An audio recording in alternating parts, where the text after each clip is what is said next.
Apollo Conference rivals Mahomet-Seymour and Mount Zion take center stage in our Friday Football Fever Spotlight Game of the Week tomorrow. The 3-1 Braves averaging nearly 40 points per game. WCIA 3's Tristan Thomas has more on a key piece of that offense.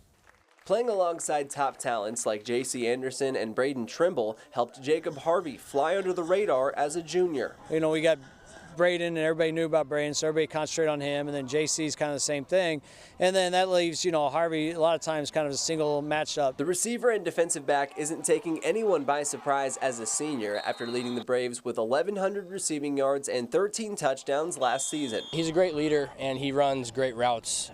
He always helps find an open hole when I'm scrambling, and he always makes a big catch if I ever am a little bit off. As a four-year varsity starter, Harvey brings a wealth of experience to Mount Zion on both sides of the ball. It's definitely an advantage, coming into like junior, senior year, and I've already played for 3 years, whereas the other guys, this might be their first year, so I have obviously more experience than they do. And he's in such good shape, and he's really, he's a 3 or 34 ACT kid. So, he can memorize all that and be good, and then he's just a great kid and gets it. The All-State receiver has always been a threat with his speed, progressing in the technical side of the game thanks to additional reps on the practice field. Honestly, just grinding in the offseason, really. Getting out here with Keller and some of the other receivers, trying to train as much as possible and just perfect my craft. Harvey's filling a bigger role for the Mount Zion offense following Trimble's departure. The Mount Zion senior learning all he could from the Illinois freshman. He's obviously a great player, so anytime you can train with him, you just ask little questions. Whenever I was coming in, I made sure to ask a lot of questions, learn a lot of things from him because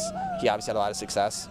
So I think just a guy like him, he can teach you a lot of different drills, routes, stuff like that, technique. The two-way standout has filled in well for Trimble so far, with 634 receiving yards and 8 touchdowns through 4 games, heading into our Friday Football Fever Spotlight Game of the Week. Reporting in Mount Zion, Tristan Thomas, WCIA 3 Sports.